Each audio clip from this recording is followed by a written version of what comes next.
Hi welcome to Mahanagar. నేను మీ Manoj. So ఏపీలో వైసీపీ నేతల అరెస్టుల పరంపర కొనసాగుతుంది. ఒకళ్ళ తర్వాత ఒకళ్ళు లోపలికి వెళ్తున్నారు. So next target Peddireddy Ramachandra Reddy అని చెప్పి కూడా కొన్ని వార్తలు గుప్పమంటున్నాయి. సో ఇలాంటి నేపథ్యంలో మనతో మాట్లాడడానికి కేఎస్ ప్రసాద్ గారు ఉన్నారు. ఆయనతో మాట్లాడదాం. నమస్కారం అన్న. నమస్తే అండి. నెక్స్ట్ పోసాని వీళ్ళందరూ అయిపోయారు. నెక్స్ట్ పెద్దిరెడ్డి టార్గెట్ అవుతున్నారు. సో నిజంగా పెద్దిరెడ్డిని అరెస్ట్ చేసే దమ్ము కూటమి ప్రభుత్వానికి ఉందా అంటే ఏమంటారు? దమ్ములు ధైర్యాలు ఇవన్నీ నేను మాట్లాడాను కానీ సార్, వాస్తవానికి ఏంటంటే పెద్దిరెడ్డి గారిని అరెస్ట్ చేయడం అంత ఈజీ టాస్క్ కాదు. And is been established in the politics from years together. దీనికన్నా మెయిన్ ఏంటంటే ఆయన రాజకీయ అరంగేట్రం, ఆయన రాజకీయ ప్రస్థానం ఎవరి వలన ఎందువలన అన్నది ఎవరికైనా తెలిస్తే దాని గురించి ఎవరు ఆయన మీద ఇనిషియేటివ్ తీసుకుంటారు అన్నది ప్రజలకు పజల్ కింద కాకుండా వాస్తవం ఏంటంటే రాజశేఖర రెడ్డి గారి రాజకీయాలను తట్టుకోలేని చంద్రబాబు నాయుడు గారు ఒక ప్రత్యామ్నాయాన్ని క్రియేట్ చేసింది పెద్దిరెడ్డి గారు పొంగనూరు నుంచి.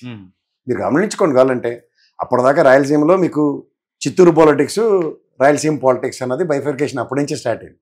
అప్పటిదాకా మీకు మొత్తం అంతా రాయలసీమ పాలిటిక్స్ కింద మాడేవారు. ఐడెంటిటీ క్రైసిస్ అంటారు. ఇప్పుడు రాయలసీమకి ధీటుగా ఎదుర్కొనే లీడర్ ఎవడరా అని మాట్లాడినప్పుడు చంద్రబాబు నాయుడు గారు కదా ప్రత్యామ్నాయం. కానీ ప్రత్యామ్నాయంగా చిత్తూరు నుంచి అన్నది ఒక బ్రాండ్ క్రియేట్ చేసుకున్నారు. ఇప్పుడు ఉత్తరాంధ్ర గతంలో మాకు విజయనగరం, వైజాగ్, శ్రీకాకుళం కలిపిన వైజాగ్ డిస్ట్రిక్ట్ ఉండేది. ఇప్పుడు ఉత్తరాంధ్ర అనగా శ్రీకాకుళం, వైజాగ్, విజయనగరం అని చెప్తారు కానీ ఎడదీరు కదా. అలా రాయలసీమ అనగానే ఇవన్నీ చిత్తూరు దాకా చెప్పే రోజుల నుంచి చిత్తూరు అన్నది ఒక ఐడెంటిటీ క్రియేట్ చేస్తారు. దానికి ప్రత్యామ్నాయం క్రియేట్ చేసింది కర్త కర్మక్రియ చంద్రబాబు నాయుడు గారు. అంచేత చంద్రబాబు నాయుడు గారి ప్రభుత్వంలో పెద్దిరెడ్డి గారి మీద యాక్షన్ ఉంటుంది అన్నది ఊహకందని విషయం.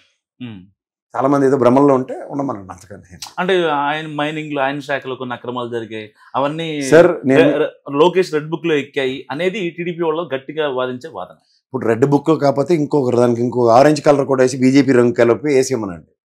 ఒక సగం రెడ్ కమ్యూనిస్ట్ భావాలు, సగం ఆరెంజ్ బీజేపీ భావాలు, వెనక పక్కేమో వీళ్ళు తెలుగుదేశం పసుపు రంగు వేసి పుస్తకం తయారు చేసినా సరే జరగని పని. జరిగి ఏమైనా ఉంటే దాని గురించి మాట్లాడచ్చు. ఎందుకంటే మీకు నేను రీసెంట్ పాస్ట్లో మీరు ఈ 10 నెలల ప్రస్థానంలో వాళ్ళ అసెంబ్లీ సెక్షన్స్లో ప్రతి విషయాన్ని మీరు చూసుకోండి. రోజా గారి మీద క్రీడల విషయంలో ఆడదాం ఆంధ్రాలో ఎంత జరిగిందో అవినీతి అని మాట్లాడి తుస్, రంగుల విషయంలో తుస్, అలా ప్రతి విషయంలో మీరు తీసుకోండి. సబ్స్టాన్షియల్ ఎవిడెన్సెస్ అన్నవి వీళ్ళ దగ్గర లేకుండా కర్మ ఏంటంటే ఇన్ ద హిస్టరీ ఆఫ్ 40 సంవత్సరాల లెగసీ ఉన్న తెలుగుదేశం పార్టీ 1983 నుంచి చూసుకుంటే 43 సంవత్సరాల ప్రస్థానం ఉందండి. ఫస్ట్ ఎవర్ టైం వాళ్ళ విజన్ ప్రకారం కాకుండా ఈ బోగని తెపెలగలు ఇచ్చిన దిక్కుమాల పేపర్ రాతలను పట్టుకుని ఎప్పుడైతే వాళ్ళు ఫ్రంట్ ఎండింగ్ లో ఉన్నారో వాళ్ళకి ప్రతి దగ్గర సప్త సముద్రాలు ఇది అంత సామర్థ్యం ఉన్న తెలుగుదేశం పార్టీ టపా టపా టపా బురదలో పడి వస్తున్నారు.